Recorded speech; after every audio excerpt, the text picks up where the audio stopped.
Bismillahirrahmanirrahim. Assalamualaikum warahmatullahi wabarakatuh.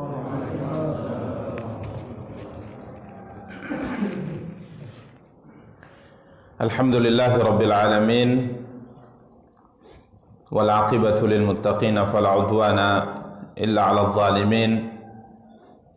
Asyhadu an la ilaha illallah wahdahu la syarika lah. Wa ashhadu anna Muhammadan abduhu wa rasuluh. Salawatu rabbi wa salamuhu alaihi wa ala alihi wa ashabihi wa man ihtada bihadihi wa istanna bisunnatihi ila yaumiddin wa sallama tasliman katsira, amma ba'du. Ikhwani wa akhawati kaum muslimin, kaum muslimat, a'azzani Allahu wa iyyakum jami'a. Alhamdulillah, puji dan syukur senantiasa kita ucapkan untuk Allah Subhanahu wa taala atas nikmat dan karunia yang diberikan oleh Allah Subhanahu wa taala untuk kita semua. Salawat beserta salam semoga senantiasa dilimpahkan oleh Allah Subhanahu wa taala untuk junjungan dan panutan kita Nabi Allah yang mulia Muhammad sallallahu alaihi wasallam. Para ikhwah dan para akhwat yang dimuliakan dan dirahmati oleh Allah Subhanahu wa taala, biidznillah wa bi'aunihi wa taufiqihi, pada kesempatan yang berbahagia kali ini kita akan kembali mencoba untuk membaca dan menjelaskan karya besar yang telah ditulis oleh Al-Imam Al-Hafidh Abul Fida Ismail Ibnu Katsir rahimahullahu ta'ala, yang wafat pada tahun 774 Hijriyah rahimahullahu ta'ala. Karya beliau tafsir Al-Quran Al-Azim. Dan pada pertemuan yang lalu kita telah sampai pada pembahasan firman Allah Subhanahu wa taala yang Allah Subhanahu wa taala firmankan dalam surat Al-Kahfi ayat 49, di mana Allah Subhanahu wa taala berfirman, wa wudi'al kitabu fataral mujrimina mushfiqina mimma fihi wa yaquluna ya wailatana ma li hadzal kitab la yughadiru saghiratan wala kabiratan illa ahsaha wa wajadu ma amilu hadira wala yadhlimu rabbuka ahada. Ayat yang mulia ini berbicara tentang kedahsyatan yang terjadi pada hari kiamat, di mana telah kita jelaskan pada pertemuan yang lalu kengerian perkara yang besar dan dahsyat yang terjadi pada hari kiamat yang disebutkan oleh Allah Subhanahu wa taala dalam surat yang mulia ini. Yang pertama berkaitan dengan perubahan yang mengerikan yang terjadi di alam semesta. Dihancurkannya gunung, ya, hancur lebur. Kemudian bumi dihancurkan oleh Allah dan dirubah oleh Allah Subhanahu wa taala bentuknya tidak sebagaimana yang kita ketahui sekarang. Kemudian setelahnya dibangkitkannya manusia, digiring dan dikumpulkan di padang mahsyar. Dan tidak ada seorang pun dari manusia yang pernah hidup, ya, di atas muka bumi kecuali semuanya dibangkitkan dan semuanya digiring dan semuanya dikumpulkan di padang mahsyar. Falam nughadir minhum ahada, dan kami tidak tinggalkan seorang pun dari mereka. Ya, tidak ada yang tertinggal.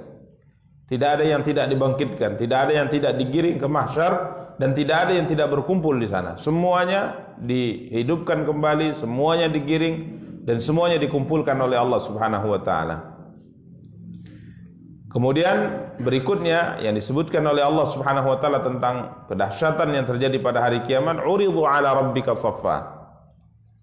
Ya, mereka kemudian dibawa ke hadapan Tuhanmu Allah Subhanahu wa taala saffa, dengan berbaris. Ada dua pendapat yang telah kita sebutkan pada pertemuan yang lalu, imma digiring, dikumpulkan satu baris, atau berbaris-baris. Ya. Kemudian Allah Subhanahu wa taala berfirman, laqad ji'tumuna kama khalaqnakum awwala marrah. Sesungguhnya kamu datang kepada kami hari ini, yakni pada hari kiamat nanti, kama khalaqnakum awwala marrah, sebagaimana kami menciptakan kamu kali pertama. Ya.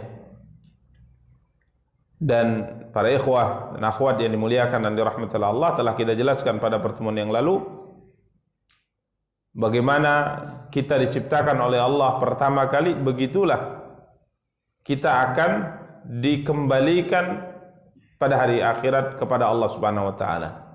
Hufatan, auratan, ghurlan, buhman. Dalam kondisi hufat, tidak bersandal.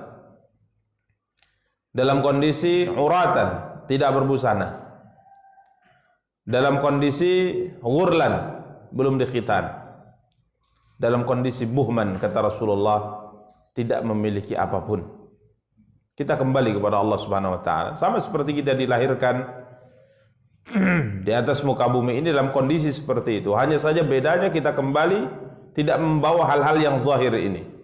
Tidak membawa sandal, tidak bersandal, tidak membawa pakaian, belum dikhitan, dan yang terakhir tidak punya apa-apa. Hanya saja bedanya kita kembali dengan membawa amal. Itulah yang telah kita jelaskan pada pertemuan yang lalu, bahwa tatkala seorang meninggal, ia akan diiringi sampai ke perkuburannya oleh tiga perkara atau tiga hal. Yang pertama, keluarganya, kedua, hartanya, ketiga, amalnya. Yang dua kembali. Harta yang ikut mengantarkannya atau dipakai untuk mengantarkannya, itu ikut sampai ia di perkuburan. Begitu juga dengan kerabat dan keluarganya, itu juga ikut mengantarkannya. Namun setelah ia dimasukkan ke lahat, kemudian ditutup, setelah itu didoakan, maka yang tersisa bersamanya sampai hari kiamat, sampai nanti di hari kebangkitan, sampai di padang mahsyar, sampai nanti dalam hari perhitungan, dan sampai ujung surga atau neraka, amal ini terus akan mengikutinya. Jadi kita kembali kepada Allah tidak membawa apapun kecuali membawa amal. Kita membawa salat kita, membawa puasa kita, membawa zakat kita, membawa sedekah kita, membawa zikir kita. Ini yang akan kita bawa kepada Allah Subhanahu wa taala.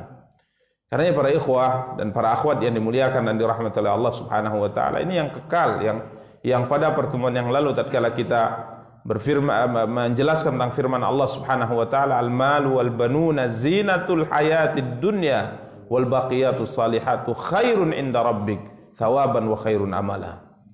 Ya, di mana Allah Subhanahu wa taala sudah ingatkan bahwa harta, anak-anak, keturunan itu hanya perhiasan kehidupan dunia yang bisa membuat engkau bahagia di sini, yang bisa membuat engkau tenang di sini, yang bisa membuat engkau tentram di sini. Itu adalah pemberian Allah SWT kepada kamu yang patut kamu syukuri. Akan tapi perlu engkau ingat bahwa yang kekal, yang akan terus bersamamu adalah baqiyatus salihan, yakni amal saleh, amal ibadah kepada Allah. Ini yang sesuatu yang kekal akan terus menemani kita sampai kita bertemu dengan Allah Subhanahu wa taala nanti, sampai atau ujungnya adalah surga Allah Subhanahu wa taala. Karena para ikhwah dan para akhwat yang dimuliakan dan dirahmati Allah, ini di antara hal yang dahsyat yang akan terjadi pada hari kiamat. Kama khalaqna wa laqad ji'tumuna kama khalaqnakum awwala marrah. Dalam sebagian ayat furoda, sendiri, masing-masing, ya, masing-masing kembali kepada Allah. Bahkan yang lebih dahsyat lagi Allah sebutkan dalam ayat-ayat yang lain, putus semua hubungan. Bahkan di hari itu akan lari seorang ayah dari anaknya, suami dari istrinya, ya, teman dari temannya. Ini semua akan melarikan diri dan akan berlepas diri. Kita kembali masing-masing, membawa amal masing-masing dan mempertanggungjawabkan amal kita masing-masing. Ya, jadi jika kita tidak beramal, kita tidak berusaha untuk memperbaiki diri, kita tidak berusaha untuk melakukan kewajiban, meninggalkan perkara yang diharamkan oleh Allah Subhanahu wa taala, maka di sana kita akan menjadi orang yang paling merana. Karena tidak ada pembelaan, tidak ada pertolongan kecuali dari Allah Subhanahu wa taala. Kemudian Allah berfirman, "Bal za'amtum allan naj'ala lakum mau'ida." Bahkan kamu mengatakan bahwa kami sekali-kali tidak akan menetapkan bagi kami waktu untuk memenuhi perjanjian. Artinya Allah Subhanahu wa taala menyindir, Allah Subhanahu wa taala mencela orang-orang yang mengatakan bahwa hari kebangkitan itu tidak ada. Maka Allah Subhanahu wa taala mengatakan, dulu kalian menganggap bahwa hari yang sudah dijanjikan seperti ini tidak ada, maka ketahuilah hari itu merupakan hari yang pasti. Dan Allah saat itu akan mengatakan kepada mereka-mereka yang mengingkari hari kebangkitan, coba lihat, apa yang kalian ingkari hari ini telah terbukti sesuai dengan janji yang telah kami sampaikan.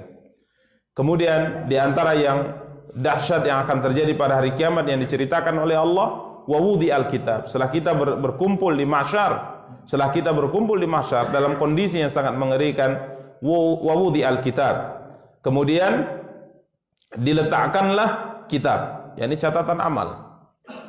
Catatan amal yang kemarin telah kita jelaskan, catatan amal yang dimaksudkan di sini adalah catatan yang dicatat oleh dua malaikat yang ada di kanan dan kiri kita dari semenjak kita baligh.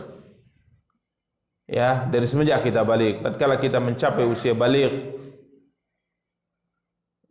laki-laki ditandai dengan mimpi basah, wanita ditandai dengan haid. Dari semenjak kita baligh, maka malaikat ini mencatat semua apa yang kita lakukan, kebaikan dan keburukan, ucapan dan perbuatan, siang malam, semuanya dicatat.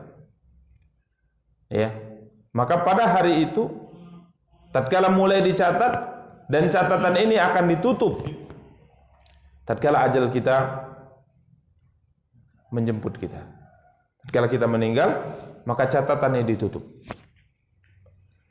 Dan kalaupun seandainya ada tambahan-tambahan lagi dari amal saleh, atau ada tambahan-tambahan lagi dari dosa, waliyadzubillah, bisa terjadi dari beberapa amal yang ada di sana keterkaitan kita dengan amal perbuatan tersebut.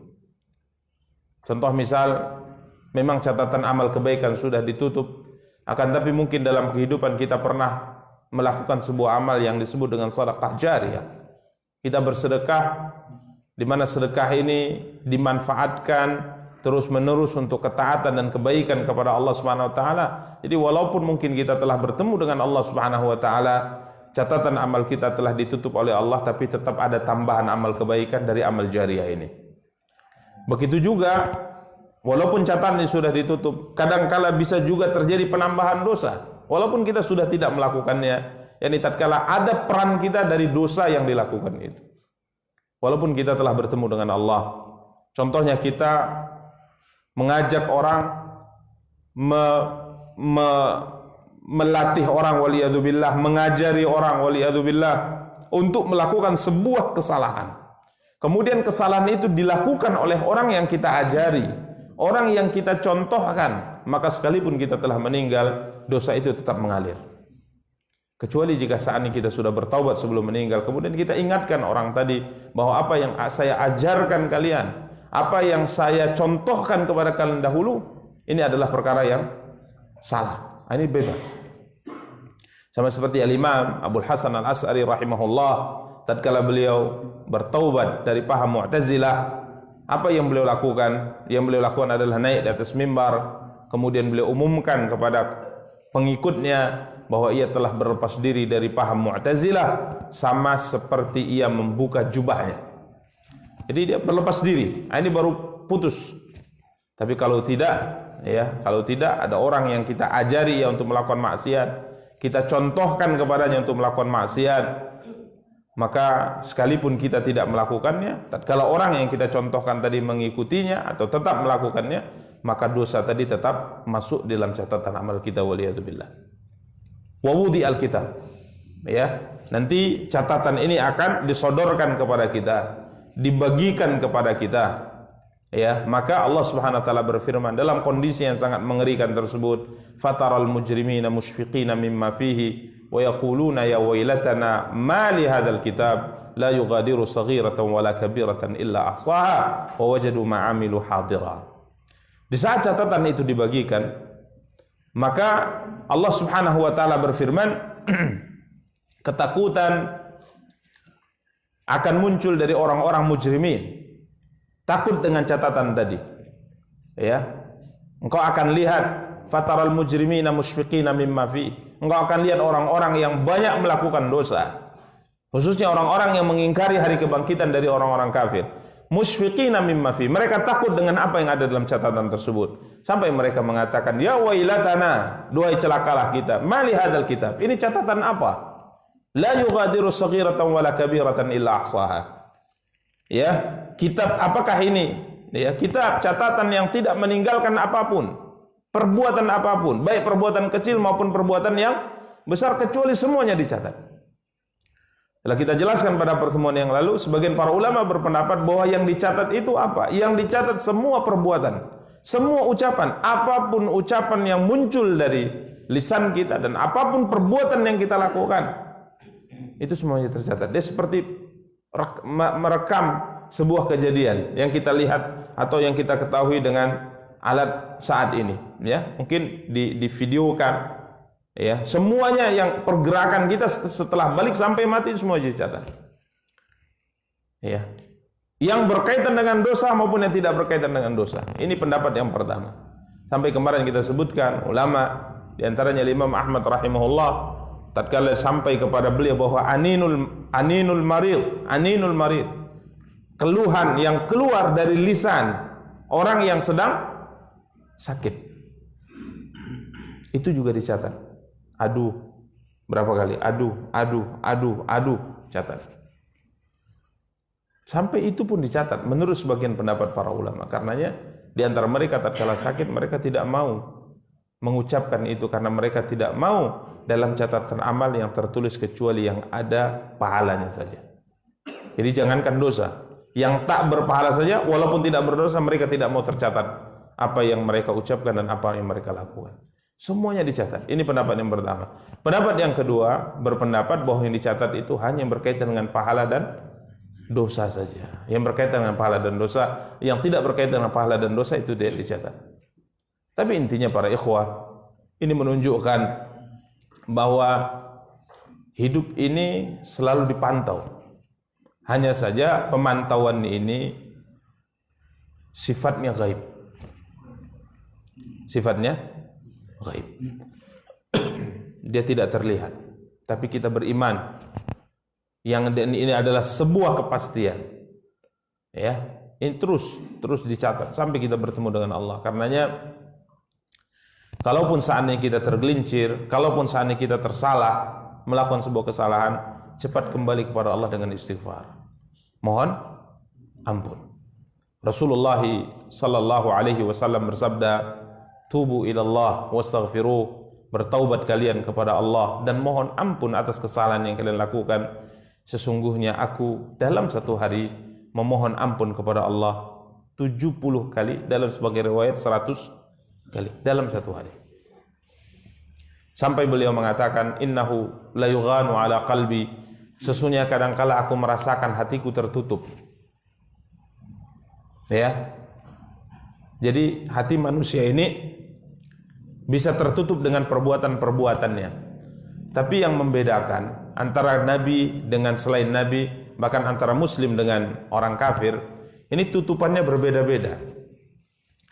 Nabi SAW mengatakan, sesungguhnya kadangkala aku merasa hatiku itu tertutup dengan sebuah kekurangan yang aku lakukan. Kalau Nabi hatinya merasa tertutup bukan karena melakukan maksiat, karena beliau maksum. Tapi tatkala kurang melakukan sebuah amal yang biasa beliau lakukan, contoh biasa zikir pagi dan petang, ya semuanya dibaca misalnya, kemudian pada satu waktu karena lelah mungkin dan sebagainya, beliau tidak membacanya sesuai dengan yang biasa beliau lakukan, maka ini berpengaruh di hati beliau. Kalau kita saat ini merasakan pengaruh tutupan dalam hati kita kalau kita melakukan maksiat, adakah di antara kita yang beristighfar, mohon ampun kepada Allah tatkala ia tidak membaca Al-Quran? Yang ada kita istighfar itu kalau berkhianat, kalau berdusta, ya, kalau melihat sesuatu yang dilarang oleh Allah, ini dosa. Ya memang istighfar di situ. Tapi tingkatan amal bagi seorang nabi, tutupan hati bukan di situ. Ini kualitas iman kita jauh tentunya, atau tidak bisa dibandingkan antara kita dengan mereka. Jadi tatkala mereka misal setiap hari itu membaca Al-Quran 2 juz misalnya, setiap hari baca Quran 2 juz, kemudian pada satu waktu dia hanya bisa 1 juz, itu istighfar dia, mohon ampun kepada Allah, saya tidak bisa melakukan ibadah yang sempurna ya Allah, saya mohon ampun kepadamu. Kalau kita kan tidak seperti itu. Ini tingkatan iman yang jauh. Dan ini yang juga dilakukan oleh orang-orang saleh, pendahulu-pendahulu kita. Mereka mohon ampun bukan karena melakukan sebuah maksiat, akan tapi karena mereka merasa bahwa perintah yang diperintahkan oleh Allah kepadanya itu tidak sempurna ia kerjakan. Seharusnya harus lebih bagus dari itu. Beliau sallallahu alaihi wasallam salat dalam satu rakaat 4 juz beliau baca. 3 surat paling panjang dalam Quran, Baqarah, An-Nisa, Ali Imran. Tapi setelah itu dia mengatakan, beliau berkata, astagfirullah, ya Allah saya mohon ampun. Kalau kita jangankan 3 surat, baca kulhu saja nggak ada mohon ampun.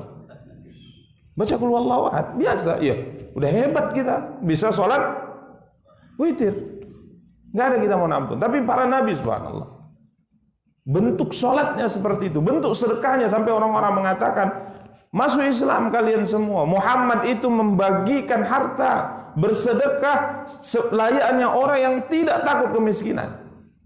Apa yang beliau punya beliau bagi, apa yang beliau punya beliau berikan kepada siapapun. Tapi beliau tetap apa? Astagfirullah. Beliau tetap mohon ampun, karena seharusnya saya itu lebih baik daripada itu ya Allah. Seharusnya saya sholatnya lebih panjang dari itu ya Allah. Seharusnya saya lebih hebat lagi sedekahnya dari itu ya Allah. Beliau istighfar di situ.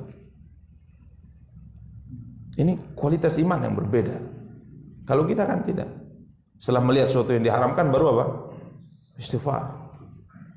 Ya, padahal kalau kita renungkan dan kita perhatikan, kita renungkan dan kita perhatikan dalam semua ibadah, Allah perintahkan setelahnya istighfar. Contoh setelah salat 5 waktu, assalamualaikum warahmatullahi wabarakatuh, assalamualaikum warahmatullahi wabarakatuh, astagfirullah, astagfirullah, astagfirullah. Artinya apa? Sebaik apapun amal salat yang kita kerjakan saat itu, bukan merenung loh. Kalau merenung itu pelanggaran dalam salat, maksiat. Tidak membaca itu maksiat. Tapi kalaupun kita membaca dengan baik, khusyuk dengan baik dalam salat kita, tetap seharusnya kita lebih baik dari apa yang kita kerjakan. Ya, ini subhanallah yang diperintahkan Nabi SAW. Ini yang beliau katakan, kadang-kala aku merasakan perubahan dalam hatiku, sebuah tutupan dalam hatiku, kemudian aku mohon ampun kepada Allah dalam satu hari 70 atau 100 kali. Jadi ini semua dicatat, dan kalau saat kita tergelincir, dan siapa di antara kita yang tidak pernah melakukan kesalahan, maka tatkala teringat, kembalilah kepada Allah, mohon ampun, bertaubat, menyesali perbuatan yang sudah kita kerjakan, kemudian melakukan atau meninggalkan dosa atau kesalahan yang telah kita lakukan, kemudian bertekad, berazam untuk tidak mengulangi. Ini yang kita lakukan, sehingga harapannya sekalipun mungkin dosa banyak kita lakukan, tapi setelah kita mohon ampun, setelah kita bertaubat kepada Allah dan mohon ampun kepada Allah, kita berharap dosa-dosa yang tercatat itu kelak dimaafkan oleh Allah Subhanahu wa taala. Demikian para ikhwah dan akhwat yang dimuliakan dan dirahmati oleh Allah. La yughadiru saghiratan wala kabiratan illa ahsaha. Ya, tidak terlewatkan perbuatan kecil maupun perbuatan besar, kecuali semuanya dicatat. Wa wajadu ma'amilu hadira, dan mereka, kata Allah Subhanahu wa taala, mendapatkan apa yang mereka kerjakan tertulis dengan rapi di situ. Kemudian Allah berfirman, ingat, wala yadhlimu rabbuka ahada, dan Tuhanmu tidak akan menzalimi seorang pun. Jadi yang dicatat itu memang perbuatan kita. Tidak ada yang tidak kita lakukan dicatat di situ. Dan tidak ada yang kita lakukan tidak tercatat di situ. Yang tercatat murni perbuatan kita, semuanya perbuatan kita. Dan kalau ada amal-amal kecil yang mungkin kita melupakannya juga tercatat. Ya, ada mungkin satu sampah kecil yang ada di masjid yang kita lihat, kemudian kita ambil, tidak ada yang tahu. Bahkan mungkin kita mengambil itu ya sekedar supaya masjid bersih misalnya, karena masjid diperintahkan untuk apa? Dibersihkan. Kita ambil, kita buang, nggak ada yang tahu. Kita juga sudah lupa, itu juga tercatat. Subhanallah. Ini para ikhwah, Allah menegaskan wala yadhlimu rabbuka ahada. Tidak ada yang tercatat kecuali memang itu perbuatanmu. Tidak ada kami mencatat apa yang tidak kamu kerjakan, tidak ada, kata Allah. Kemudian sekecil apapun perbuatan yang kau lakukan itu tercatat dengan rapi di situ. Tidak ada yang hilang. Kalau kita mungkin jabatannya sekretaris atau apa gitu, disuruh mencatat, mungkin ada yang lewat, bahkan mungkin banyak yang lewat. Ini tidak ada, semuanya tercatat dengan baik di situ.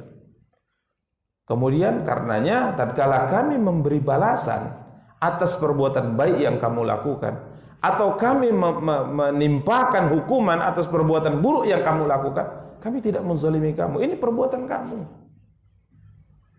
ini perbuatan kamu, kami tidak menzalimi. Karena yang kami catat adalah perbuatanmu, maka kami memberi ganjaran, balasan sesuai dengan apa yang kamu perbuat.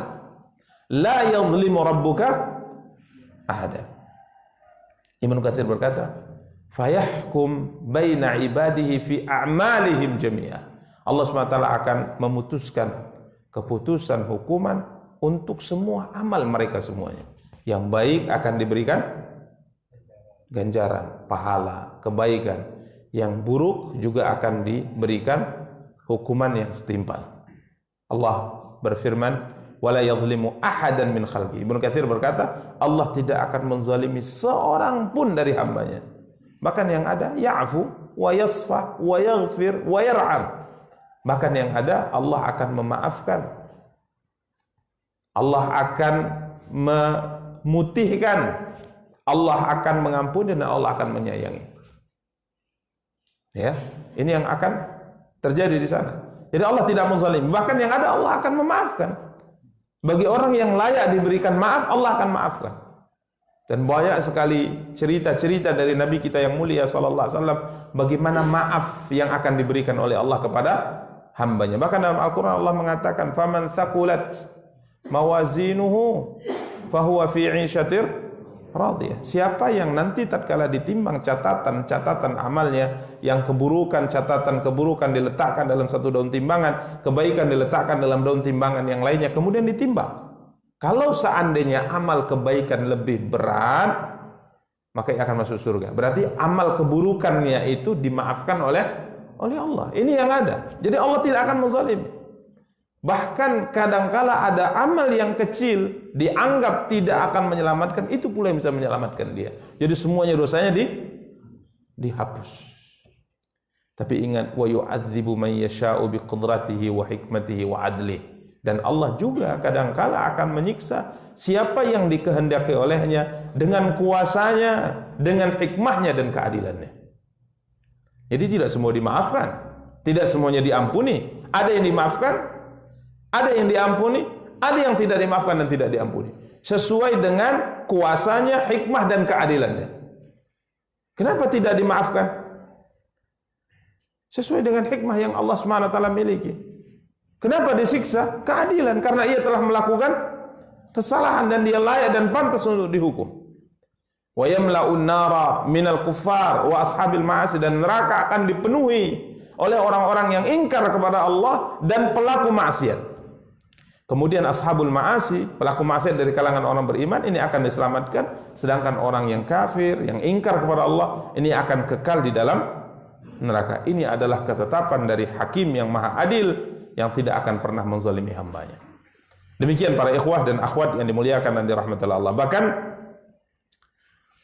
Imam Ibnu Katsir membawakan sebuah riwayat, ya, sebuah riwayat yang menggambarkan tentang keadilan Allah, di mana hadis ini dari seorang sahabat Jabir bin Abdullah radhiyallahu ta'ala. Jabir berkata, "Balaghani hadithun an rajulin sami'ahu anin Nabi sallallahu alaihi wasallam." Beliau tinggal di Madinah, kemudian beliau sampai kepada beliau sebuah riwayat hadis dari seorang laki-laki yang tinggal di Syam, yang katanya dia telah mendengar riwayat ini dari Rasulullah SAW. Artinya Jabir bin Abdullah sahabat Nabi, dan lelaki yang disebut namanya Abdullah. Abdullah ini menceritakan sebuah hadis kepada orang-orang tabi'in yang katanya dia mendengarnya langsung dari siapa? Rasulullah. Jabir tidak pernah mendengar hadis ini. Ya, semasa beliau hidup bersama dengan Nabi, beliau tidak pernah mendengar hadis ini. Ada seorang laki-laki katanya tinggal di Syam, namanya Abdullah, dia menceritakan hadis ini. Maka apa kata Jabir? Tatkala hadis ini sampai kepadaku, diinfokan bahwa yang menyampaikan hadisnya adalah seorang laki yang tinggal di Syam, maka Jabir mengatakan, "Fashtaraitu ba'iran." Aku pun membeli kendaraan, yakni seekor unta. "Summa syadattu alaihi rahla." Kemudian aku letakkan rahla artinya tempat duduk, persiapan, perbekalan.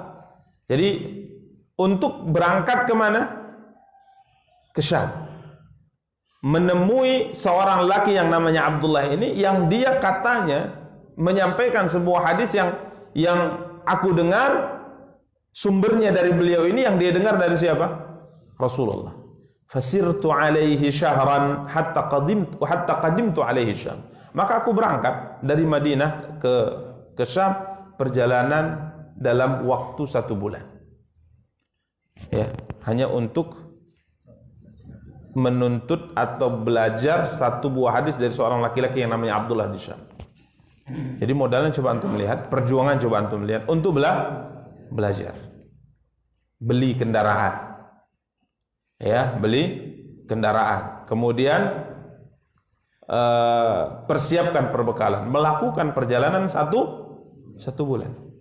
Ini kalau dipikir ngapain sih? Tunggu saja, mungkin tunggu orang datang, atau dia mungkin umrah, atau dia mungkin haji. Lah, semua yang kita lakukan itu tercatat.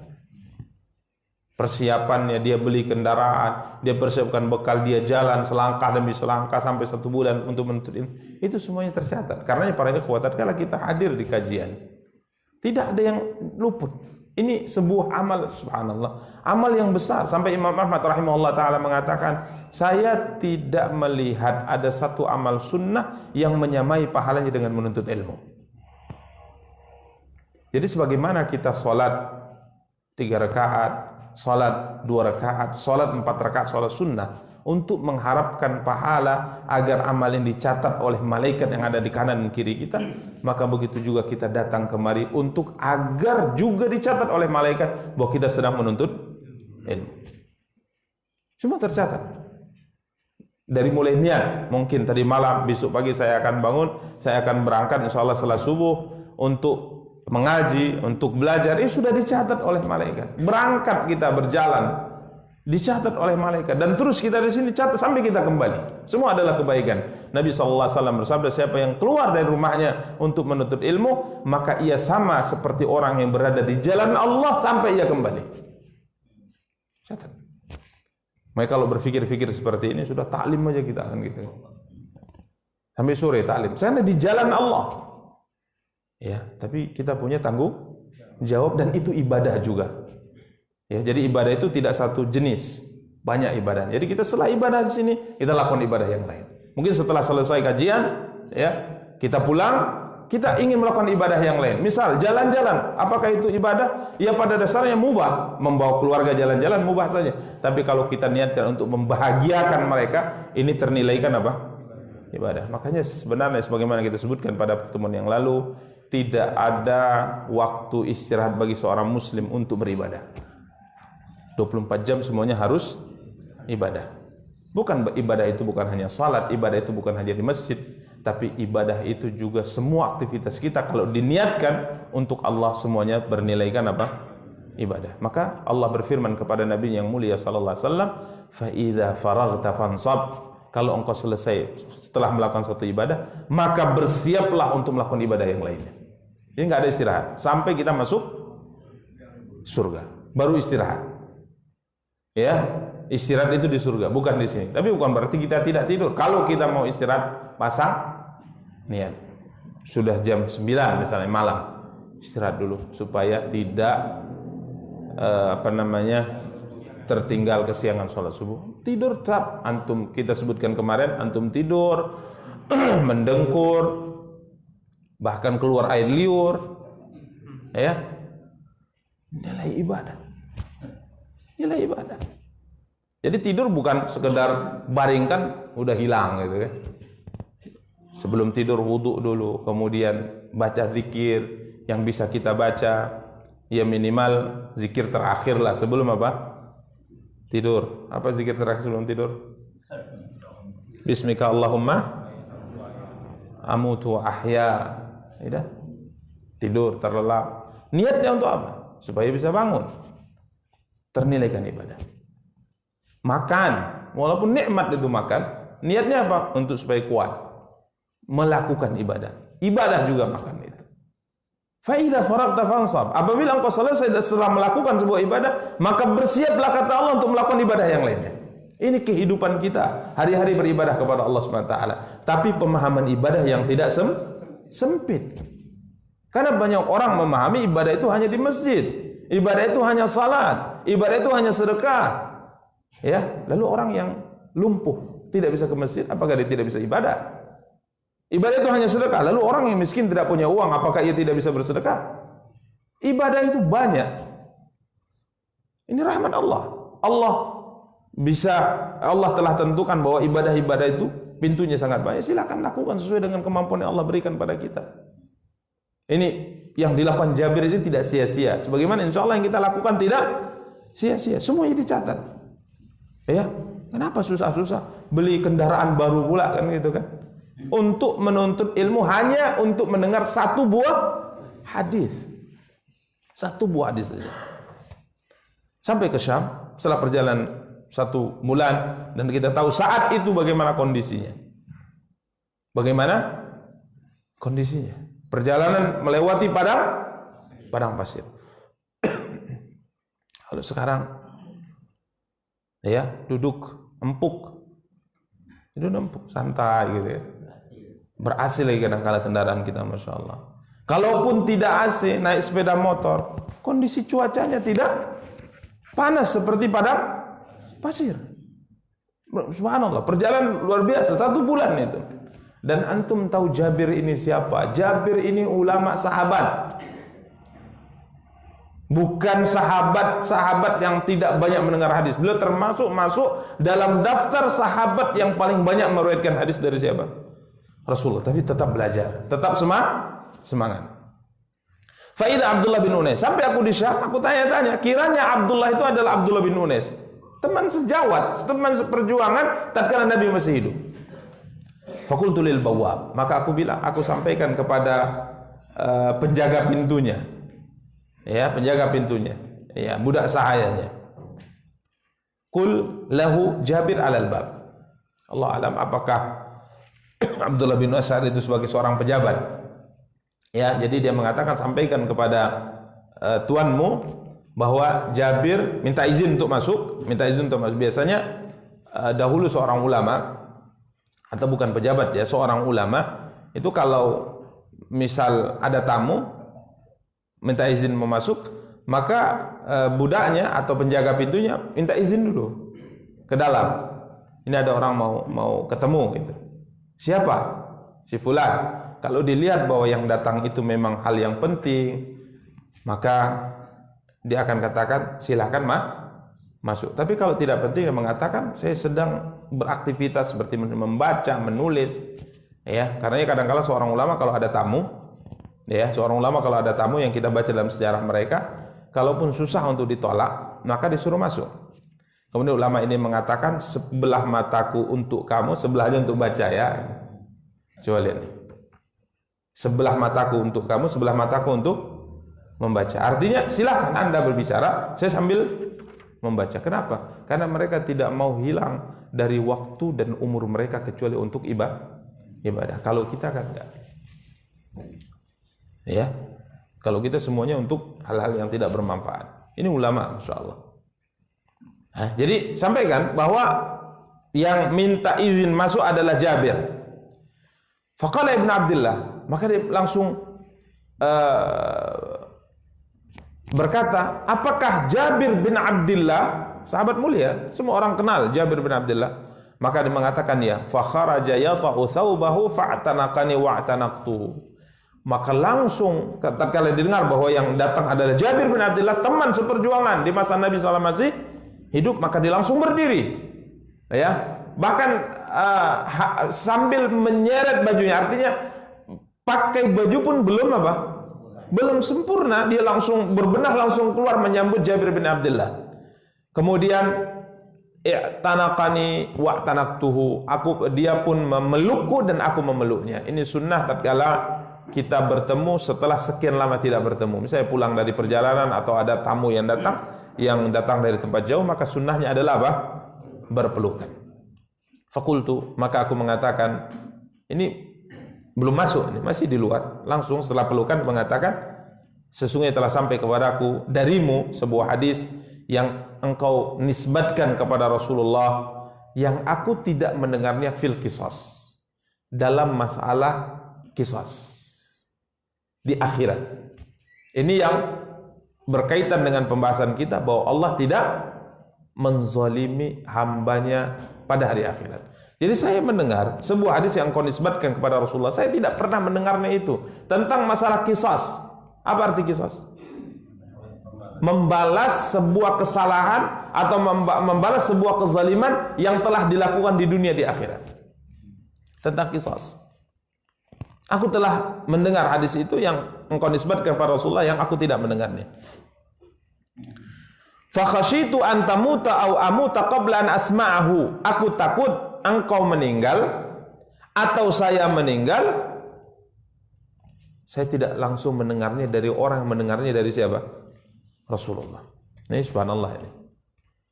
Ya, sebenarnya kalau ada orang menyampaikan, orang terpercaya menyampaikan sebuah riwayat dari Abdullah bin Unais kepada Jabir bin Abdullah, ya, yang penting ilmunya dapat.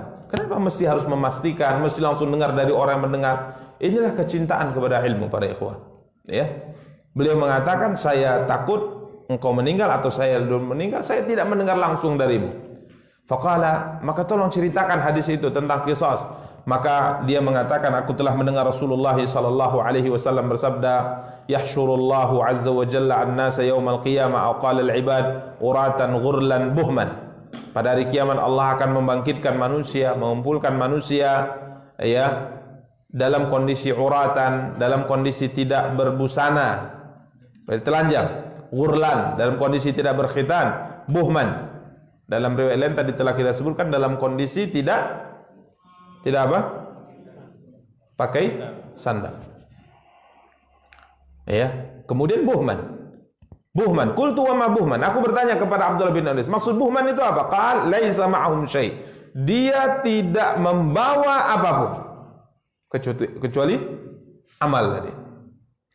Summa yunadihim bi sautin yasma'uhu man ba'uda kama yasma'uhu man qaruba. Kemudian Allah SWT akan menyeru manusia yang sudah berkumpul semuanya di padang mahsyar, yang Allah katakan tidak ada yang tertinggal. Falam nughadir minhum ahada. Semuanya kumpul. Manusia yang pertama Nabi Adam sampai manusia terakhir yang lahir terakhir kali di atas muka bumi di akhir zaman nanti. Semuanya dikumpulkan di padang mahsyar. Kemudian Allah akan berfirman kepada semua manusia ini, jumlahnya tentunya tidak bisa kita bayangkan berapa jumlahnya. Allah akan berfirman, di mana firman-Nya ini didengar oleh orang yang paling ujung safnya, seperti pendengarannya itu sama seperti orang yang paling dekat safnya. Semuanya mendengar dengan jelas apa yang akan disampaikan oleh Allah. Ini pengumuman dari Allah. Anal Malik, ini pengumumannya. Saya, aku, kata Allah, adalah raja. Anad Dayyan, aku raja yang akan mengambil balasan dari kalian semua. La yambaghi li ahli minan nar, tidak saya bolehkan seorang pun dari penduduk neraka masuk ke dalam neraka sedangkan masih ada kezaliman calon penduduk surga yang dilakukan olehnya. Perhatikan ini. Ini keadilan Allah. Allah tidak akan menzalimi siapapun, hatta kepada orang kafir yang akan dimasukkan dan dikekalkan dalam api neraka. Tidak boleh dimasukkan dulu orang yang akan disiksa dalam neraka. Tidak boleh dimasukkan dahulu, kecuali setelah kezaliman yang dilakukan oleh calon penduduk surga, yang juga tidak boleh dimasukkan dulu ke dalam surga sampai kezaliman penduduk surga ini diselesaikan. Ini ketetapan Allah. Hatta walahu inda ahadin min ahli jannah haq, yang mana penduduk neraka punya tuntutan kezaliman yang dilakukan oleh penduduk surga, maka ia tidak boleh dicampakkan ke neraka, dan yang ini tidak diizinkan masuk ke dalam surga kecuali haknya harus ditunaikan terlebih dahulu. Mungkin mengurangi siksanya. Mengurangi apa? Siksanya. Jadi kita contohkan, tadi telah kita sebutkan bahwa amal kita akan ditimbang. Catatan amal akan ditimbang. Jadi ada dua orang, si A ditimbang amalnya, kiranya yang lebih berat adalah amal kejahatan. Tempatnya di mana? Neraka. Si B ditimbang, yang lebih berat adalah amal kebaikan, tempatnya surga. Tapi si A tadi masih punya hak. Dia dizolimi oleh si B. Si A dizolimi oleh si B dalam kehidupan dunia. Ya, mungkin ada haknya yang belum diselesaikan, maka Allah mengatakan si A belum diizinkan masuk ke dalam surga. Si B belum diizinkan masuk ke dalam surga. Si A jangan campakkan dulu ke neraka sampai hak si A ditunaikan oleh si B. Selesaikan dulu. Apa dampaknya? Apakah mungkin yang ingkar pada Allah ini bisa selamat dari neraka? Tidak, minimal mengurangi siksanya. Apakah yang si B ini bisa tidak jadi masuk surga? Lah, tetap dia akan masuk surga, tapi mengurangi mungkin balasan di dalam surga. Selesai semuanya. Maka kita sebutkan bahwa ini Islam. Jadi kezaliman itu diharamkan bukan hanya antara sama kaum muslimin. Kita juga dilarang menzalimi di luar agama kita. Bahkan bukan hanya di luar agama kita, kita juga dilarang menzalimi binatang. Ini Islam. Jangankan kepada manusia, kepada binatang saya kita tidak boleh berlaku apa? Zalim. Ya, ini sering kita sampaikan di kajian Polres kemarin. Ya, ada binatang pukul, serampang, sepak, masukkan ke mana? Ke lubang buaya. Kemana kemarin yang viral? Gak boleh. Ini aturan Islam. Jangankan menzalimi manusia, menzalimi binatang saya Islam melarangnya. Suatu hari Nabi sallallahu alaihi wasallam dalam sebuah perjalanan melihat ada seekor induk yang sibuk, seekor burung mungkin burung apa gitu, sibuk lompat ke sana, lari ke sana. Nabi mengatakan, "Loh, kenapa? Apa masalah induk ini?" "Anaknya kami ambil ya Rasulullah. Anaknya kami ambil." Maka Rasulullah SAW katakan, siapa yang memisahkan makhluk dari yang dicintai, Allah akan pisahkan dia di akhirat dengan yang dia cintai. Coba antum bayangkan. Itu Islam. Jangan ada burung, ambil anaknya. Ibunya stres. Antum juga akan dibuat stres oleh Allah pada hari kiamat. Itu Islam. Ini agama yang benar, rahmatan lil alamin. Ini agama yang bisa menenteramkan. Ini agama yang menjamin kebahagiaan bagi semuanya, hatta sekalipun kepada binatang yang juga hidup di atas muka bumi. Walaupun ada sebagian mengatakan kalau kenapa Islam memerintahkan beberapa binatang dibunuh? Ini karena dia watak dan tabiat adalah keburukan. Ya. Seperti tikus. Jadi kalau gitu pukul tikus nggak boleh. Wah, kita harus belajar dulu apa binatang-binatang yang boleh dibunuh. Ya, ini ada aturan dalam Islam. Kenapa? Ini ada hikmahnya karena dia yang mensyariatkan, karena ini binatang akan mendatangkan keburukan. Ada antum suka tikus? Enggak ada ya? Enggak ada kan? Jijik melihat tikus, cicak misalnya. Ini aturan Islam, subhanallah. Nabi SAW katakan itu. Jadi jangan sembarangan ambil anak burung dari sangkarnya. Sangkarnya diambil.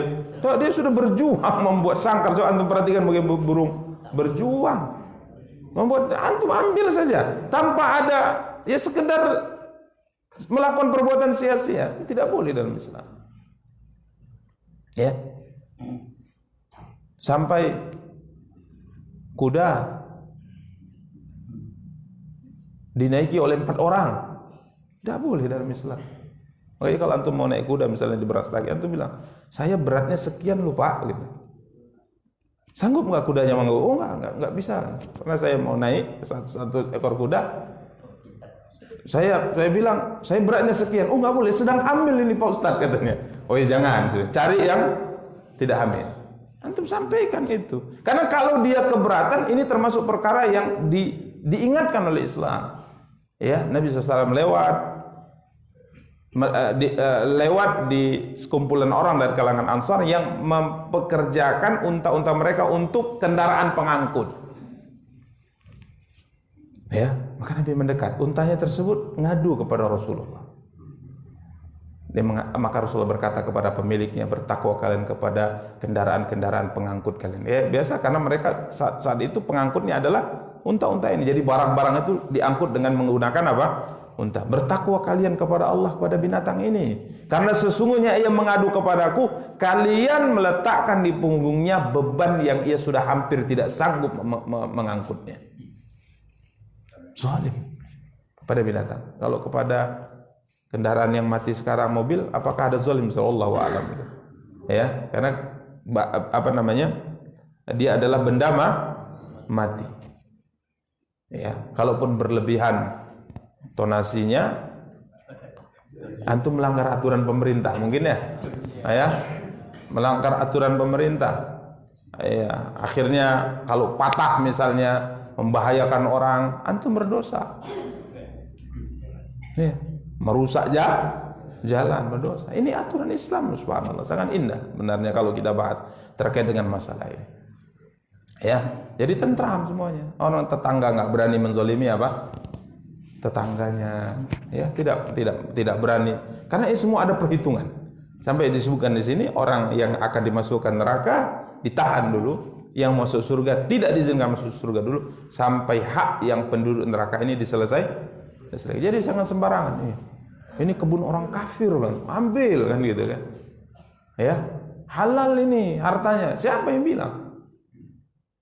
Ya, sama seperti yang sudah lama terjadi, ngerampok bank ya dengan anggapan halal harta orang kafir. Zalim. Udah hutang aja sama orang kafir, ambil aja hartanya, halalnya itu kan. Allahu Akbar. Ini ajaran siapa seperti itu? Tapi ini jangan dipotong ya. Kalau dipotong ini bahaya nih. Perkataan saya yang pertama tadi ya, ini bahaya. Ustaz tuh mengatakan apa?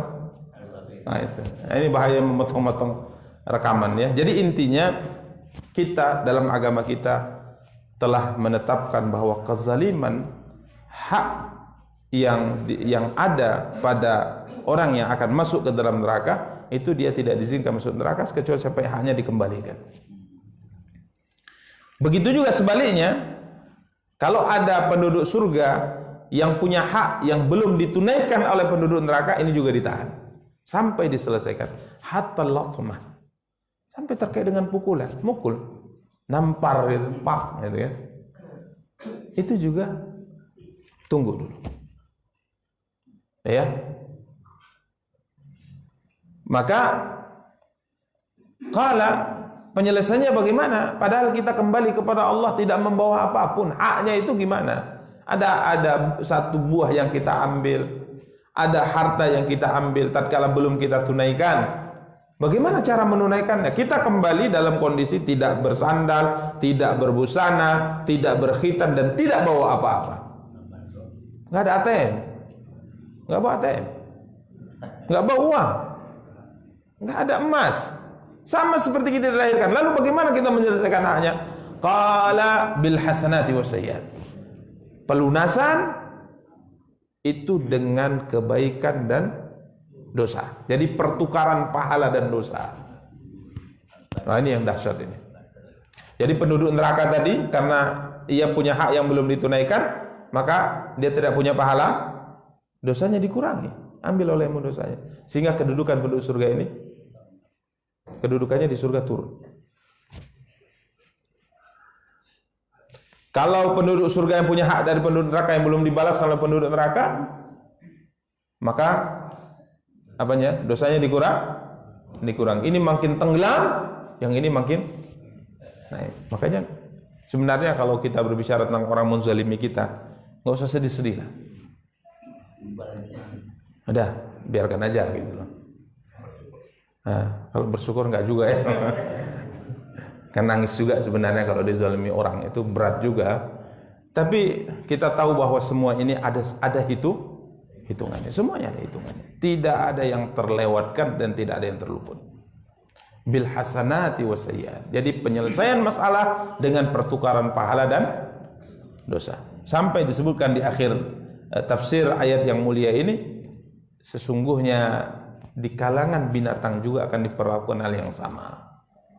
Jadi Allah Subhanahu wa taala berfirman dalam surah At-Takwir, wa idzal wuhushu husyirat. Dan ingatlah di waktu binatang-binatang buas akan dibangkitkan oleh Allah Subhanahu wa taala. Ini pada hari kiamat. Jadi binatang itu juga akan hidup. Dihidupkan oleh Allah Subhanahu wa taala, tapi setelah selesai antar mereka diselesaikan urusannya, Allah firmankan kunu turaba. Jadilah kalian tanah lagi. Maka mereka mati habis. Cerita hidup mereka habis seperti itu. Jadi kita punya kambing di kandang, kata Rasulullah, satu bertanduk, satu tidak punya tanduk. Jadi yang tak punya tanduk ini hari-hari karena ini bertanduk, tentunya apa dia?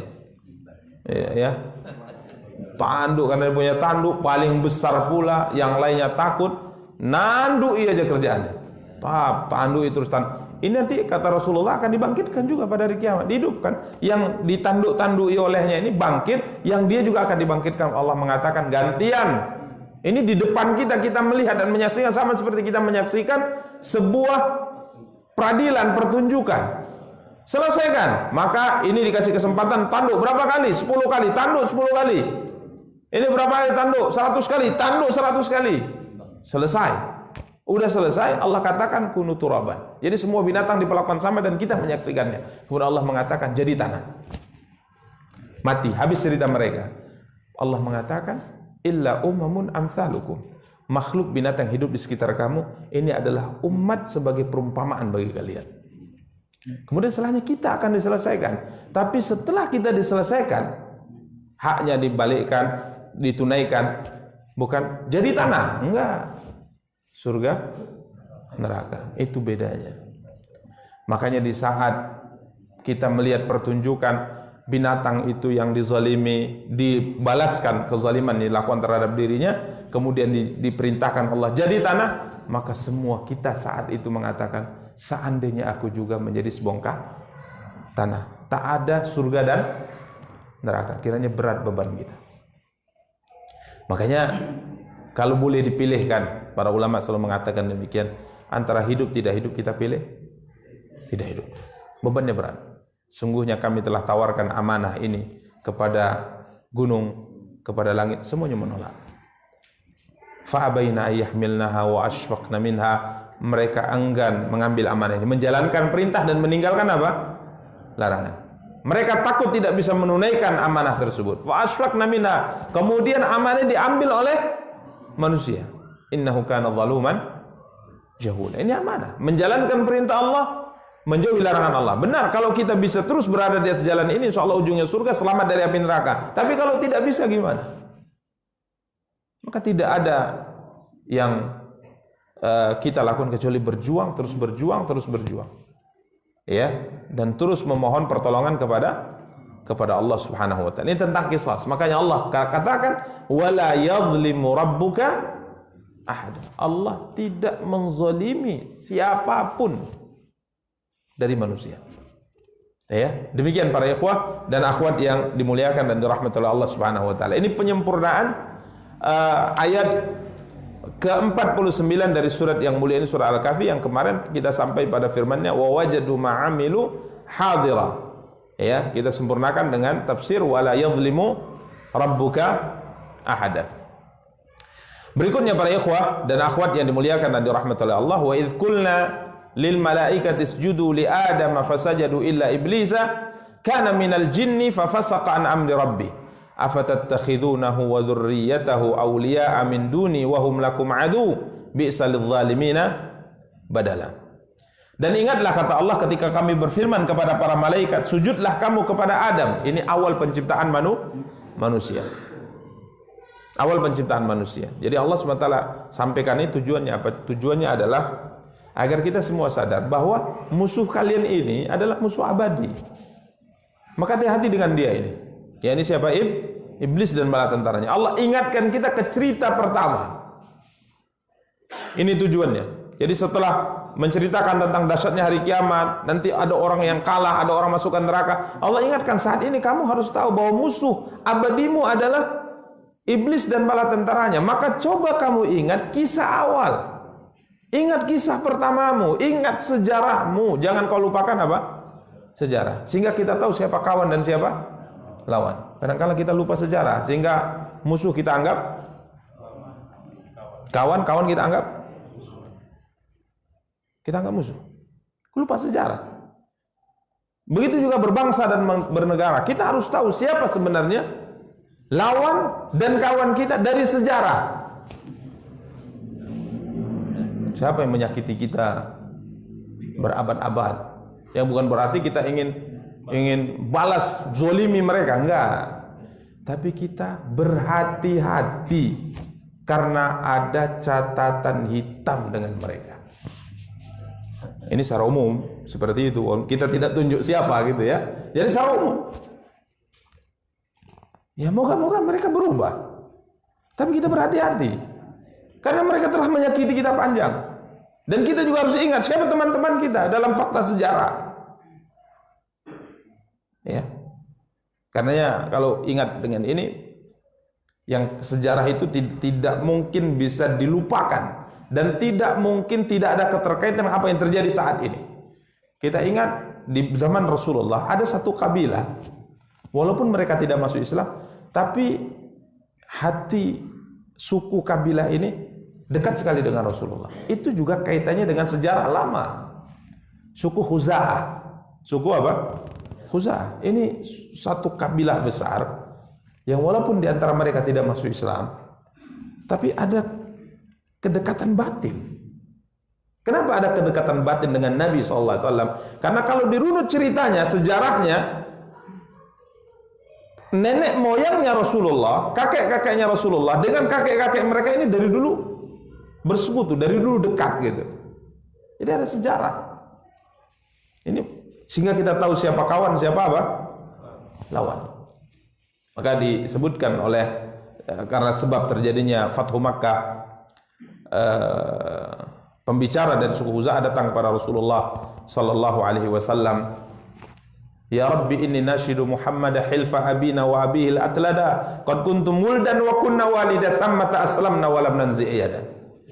Ya Tuhan, aku seru Muhammad yang dari dulu nenek moyang kami ini punya kedekatan hubungan, sudah bersekutu dari dulu. Hilfa abina wa abihi al-atlada. Aku seru dia untuk membela kami karena ada persekutuan, ada kesepakatan saling menolong antara orang tuanya dengan orang tua kami. Qad kuntum wuldan wa kunna walida. Bahkan kalau dirunut ke sejarah awal, posisi kalian adalah anak kami sedangkan kami adalah orang tua kalian ya Muhammad.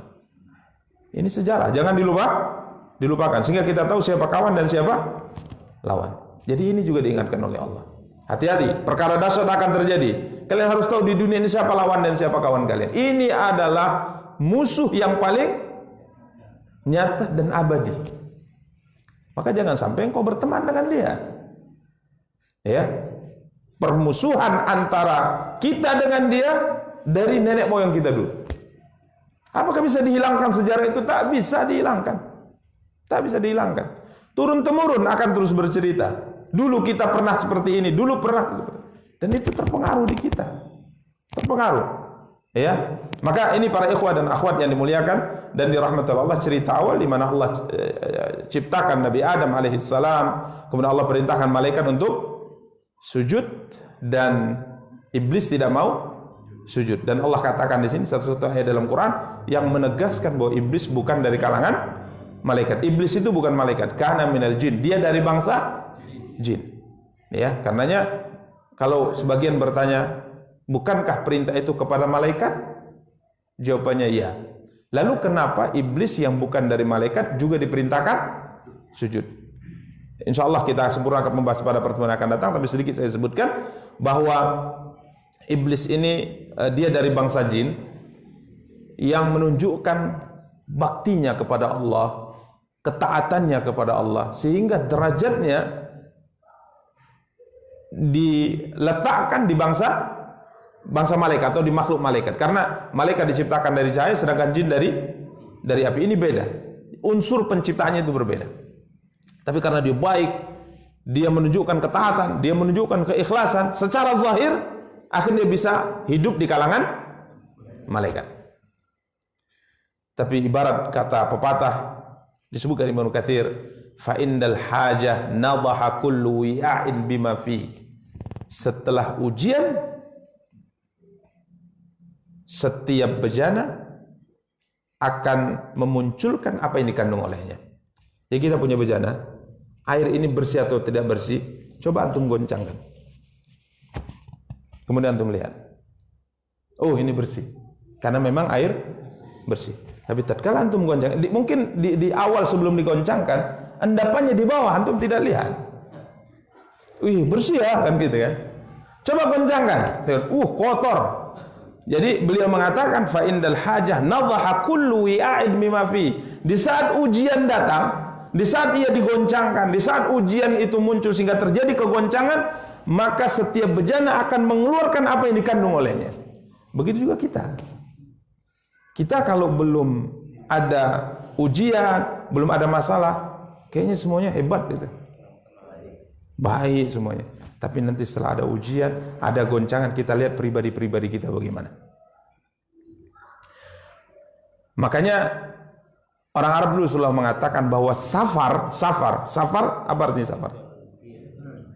Perjalanan jauh. Kita artikan tuh. Safar itu dalam bahasa Arab menyingkap. Safara dalam bahasa artinya menyingkap. Karena perjalanan safar akan menyingkap tabiat dan pribadi kita masing-masing. Karena saat safar kita akan menghadapi ujian, menghadapi masalah. Tiba-tiba ban bocor di tengah malam yang sedang kita santai tidur, tiba-tiba banyak masalah di safar. Kita akan lihat siapa orang yang tabiatnya A, yang tabiatnya B, yang tabiatnya C. Itu dengan safar. Makanya kalau kita ingin tahu bagaimana tabiat seorang, lakukan perjalanan safar dengan dia. Yuk, berangkat kita.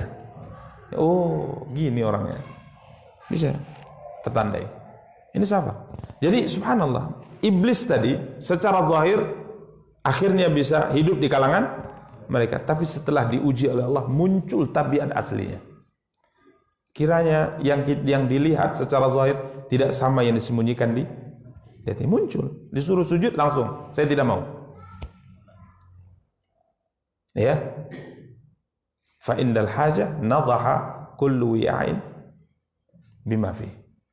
Di saat kegoncangan, di saat musibah, di saat ujian, maka setiap bejana akan memunculkan apa yang ada di dalamnya. Begitu juga kita manusia, di saat diuji, di saat ada kendala, ada masalah, kita akan tahu kualitas hati seorang, kualitas iman seorang, kualitas kesabaran seorang, kualitas kesantunan seorang, itu setelah adanya apa? Ada ujian. Ya. Makanya hati-hati ya. Orang akan melihat kita tatkala ada masalah, melihat kita bagaimana kepribadian dan watak kita tatkala ada masalah. Demikian para ikhwah dan akhwat yang dimuliakan dan dirahmati oleh Allah Subhanahu wa taala, insyaallah ayat ke-50 ini akan kita lanjutkan tafsirnya pada pertemuan yang akan datang. Kita cukupkan. Subhanakallahumma bihamdika asyhadu an la ilaha illa anta astaghfiruka wa atubu ilaik. Wassalamualaikum warahmatullahi wabarakatuh.